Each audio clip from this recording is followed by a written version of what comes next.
Mariana, bienvenida a este espacio, a este festejo de Gandhi de sus 50 años. Muchas gracias por formar parte de la vida de Gandhi y de este festejo tan importante. Bienvenida. No, hombre, al contrario, yo estoy feliz, muy agradecida con todos ustedes, con el equipo de producción, con todos los que organizan este aniversario, contigo, por supuesto, y además, siendo sureña de toda la vida, estas dos librerías han sido parte de mi infancia, de mi adolescencia, mi adultez y ya casi mi tercera edad.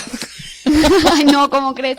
Sí, justo ahorita estábamos diciendo que nos topamos en la mañana aquí abajo y se ve que es tus rumbos por aquí. Sí, totalmente. Yo crecí en una casa de Miguel Ángel de Quevedo, en Puente San Francisco, y estudié en Coyoacán ballet, en el centro de Coyoacán. Entonces, pues llevo muchos años también en estos rumbos. Me he ido por algunos años, pero siempre regreso y pues claro que la Gandhi siempre ha sido un lugar muy importante para mí. Pues muy bien, muchas gracias por estar aquí justo en este aniversario tan importante. Claro. Y platícanos un poco de tus libros. ¿Cómo nace esta idea de recopilar estas conversaciones? ¿Siempre tuviste la idea de que fueran como conversaciones o entrevistas o cómo lo planteaste desde un principio? Nunca tuve la menor idea, la verdad, porque yo estaba en la Feria del Libro de Guadalajara hace unos 4 años y me dijo el director de Random, en ese entonces, me dijo, oye, ¿y tu libro? Yo así como de, pues, ¿cuál? No traigo ningún libro. No, el tuyo, el que tú tienes que hacer. Dije, ¿por? Y entonces me dijo, tú has entrevistado, Ricardo Cayola, a muchos autores, jóvenes, y me gustaría que tú, además del aire, digamos que es muy efímero, los 15 minutos de entrevista al aire, pues pusieras en papel estas entrevistas. ¿Qué están escribiendo los escritores jóvenes? ¿Desde dónde están escribiendo? ¿Cuáles son los temas? Hay cosas que los hacen parecidos o completamente distintos. Y dije, ok, va. Y fueron 21 conversaciones. Digamos que la única idea, la única limitante o línea era que fueran de 30 a 40 años, okay, como para registrar una generación que ya se consolidaba como una generación importante, pero que no estaba tan estudiada o algo así.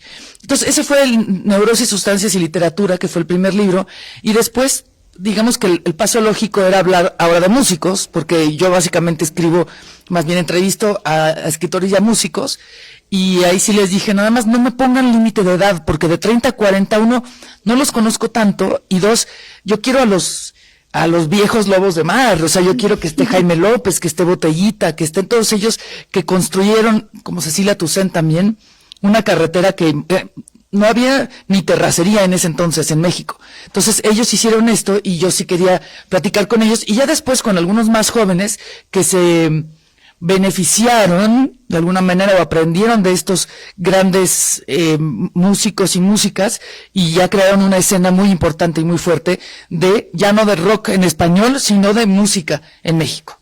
¿Y cómo fue este acercamiento con ellos? ¿Era entrevista 1 a 1?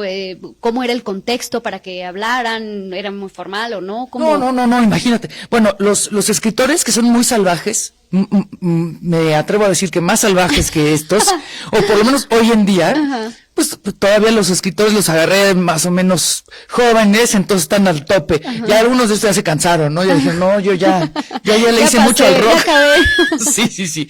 Pero no, yo justo no quería que fuera una entrevista formal, uh-huh, no quería que fuera en mi estudio o en su estudio, como para que estuviéramos en un territorio en común, y si se podía, pues echar un taquito, echar un mezcalito, una cervecita, para que no se sintiera como una entrevista, sino como una plática así de desembucha. Uh-huh. Y otra cosa que también es importante era que yo no tenía una entrevista planeada. Yo no dije, a ver, cuéntame qué opinas del año 83 en donde salió. No, a ver, ¿qué traes? Échale, vamos a platicar y a partir de esa plática, pues vamos viendo para dónde nos movemos. Pero sí era algo muy, no por indisciplinada, sino porque quería dejar fluir. Exacto, sentir como el mood en el que estaban en ese momento y pues lo que venga.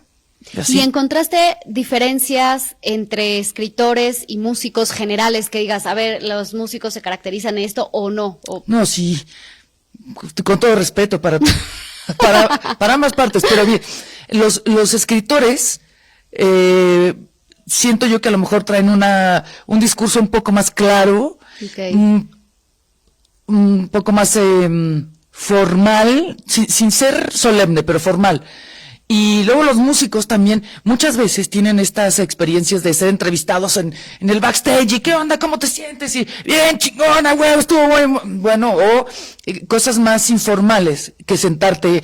Y sí, por ejemplo, lo digo mucho y lo digo con mucho amor para Pato Machete, pero tiene una energía, o sea, es un huracán. Entonces habla, güey, no mames, entonces la pinche público acá, no sé qué, y luego, no mames, la gente estaba ahí chingón, ¿no? O sea, sentía la vibra bien a huevo, pero entonces, ¿cómo transcribes eso? O sea, la emoción ahí está y la puedes ver si la tienes en video o en audio, pero cuando no es más difícil. Sí te puedo decir que con los músicos tuve conversaciones mucho más emocionales Okay. que con los escritores. O sea, hubo por lo menos 3 o 4 a través del vaso que sí, uno o ella o él o yo nos quebramos en algún momento de algo como sí muy emotivo, que casi siempre tenía que ver con la familia. Okay. Sí, pero sí hubo más emoción y más desastre a la hora de elaborar las ideas. Oye, y eso como, a ver, ese es un segundo paso. Primero es la entrevista, recabas esta información y luego cómo es bueno, ahora me siento y hago un libro. ¿Cómo es ese proceso? Ese es muy interesante la pregunta, porque como era tanto, o sea, tenían, por ejemplo, con José Manuel Aguilera, eran como 3 horas de grabación. Y entonces yo contacté a un par de jóvenes que les dije, bueno, pues les doy una lana mía, ¿no? O sea, como para que me ayuden a la transcripción. Y lo hicieron muy bien, pero descubrí muy pronto que había cosas muy sonsas de pronto que decían, y que los que estaban transcribiendo decían, no, pues esto a lo mejor no es importante. Ajá. Y yo decía, no, sí, pues es que justo es como la carne. Por ejemplo, Pepe Mox de Nortec me decía, no, pues es que, y aparte con su acento de Tijuana me decía, no, pues es que nos llevaron a un camerino en donde llegaban meseros así como con su moño y con su traje y unas charolas, y nos servían pinches tostilocos con limón, y se moría de risa.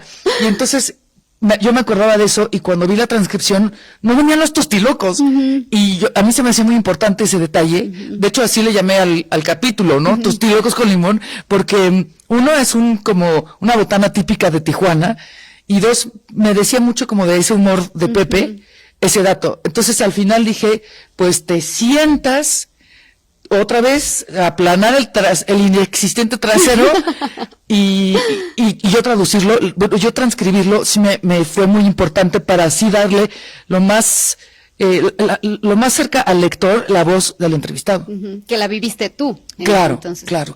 Oye, ¿y a quién va dirigido tu libro? Por ejemplo, el de los músicos. Si no estamos tan metidos en el mundo de los músicos, ¿cualquier persona lo puede leer igual el otro? Yo es lo que quiero lograr, y el de escritores es más de nicho, ¿no? De gente que le interesa el tema de la literatura en México, el fenómeno social también que tiene que ver con el estallido de la violencia. No que no haya habido violencia antes o después, pero sí muchos de estos autores de Neurosis, Sustancias y Literatura vivieron en sus respectivas ciudades la llegada del narco a cerrar bares, a cerrar antros, a cerrar librerías, a matar a sus familiares. Entonces, ese fenómeno también se ve reflejado en la literatura. El de los músicos es más abierto, ¿no? Son personalidades más conocidas, más populares. Entonces, ese sí le puede llegar a diferentes personas. Y te voy a decir, me dio la respuesta a mi mamá. Mi mamá es una gran lectora. Mi mamá tiene 75 años, entonces, con trabajo se conocía a un par de estos nombres y le gustó. Entonces, yo no quería ni hacer la cosa tan básica de decir, por ejemplo, Tito Fuentes es guitarrista de Molotov, una banda conformada por Mickey, Paco, Randy, porque eso iba a ser muy largo. O sea, sí había que tener un mínimo de contexto de qué bandas estábamos hablando y de qué épocas.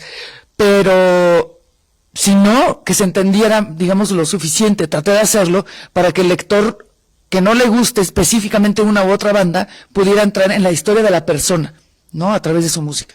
Ok, oye, tú antes de escribir, sobre todo el de los músicos, pues ya sabías mucho del mundo de la música.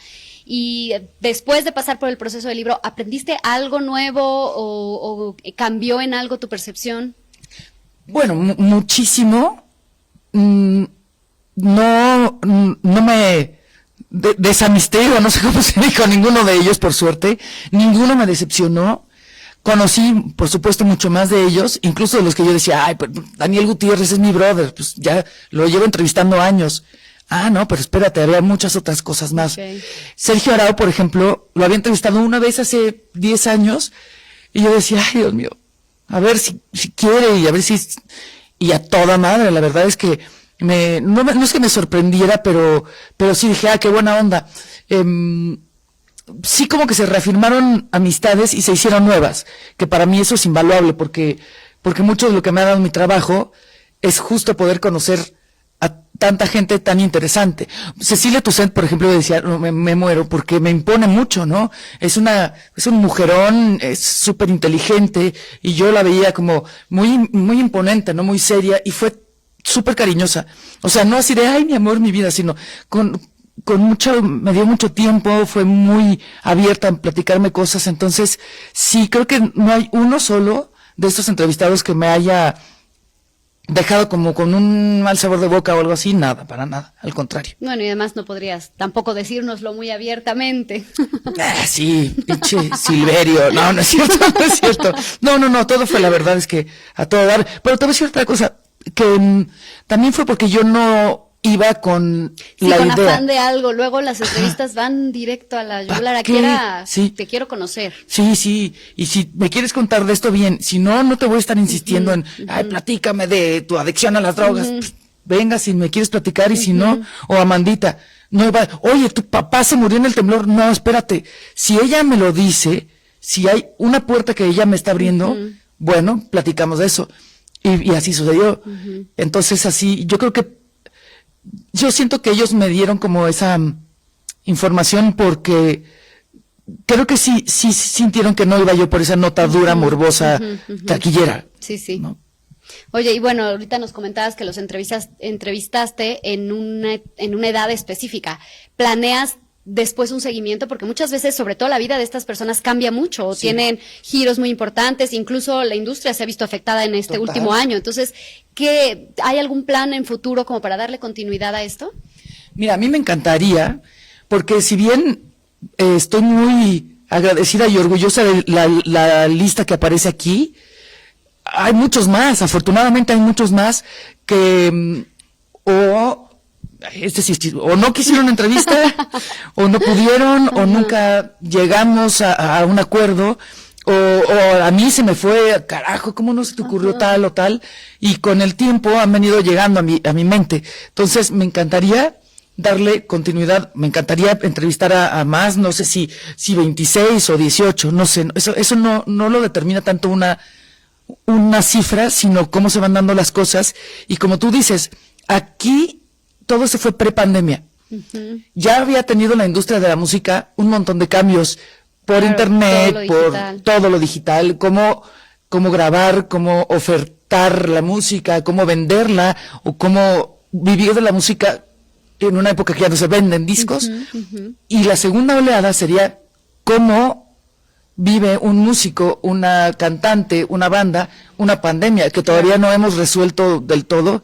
Sería interesante, pero ahí sí hay que hablarle a Andrés Ramírez, que me cite allí en Random, a ver si podemos hacer un segundo volumen. Material hay, porque después de esto seguro será muy interesante ver, porque por un lado también yo pienso, bueno, las personas nos encerramos en nuestras casas y nos pusimos a leer o nos pusimos a escuchar música, que también estos, a lo mejor hubo ahí algo, aunque también pues se cancelaron conciertos, se cerraron muchos lugares públicos donde funcionaban estas dos áreas de la vida. Y otra cosa, René, que es bien importante, que estábamos justo en la plena lucha feminista. También. Entonces, ¿qué va a pasar también con todos estos proyectos, canciones que se han hecho por y para las mujeres. Una de las últimas entrevistas que hice, que fue con Jimena Sariñana, me dijo, mi próximo disco va a estar hecho por mujeres, pero por ingenieras, Wow. por editoras, por músicas, bajistas, guitarristas, todo, y escrito con,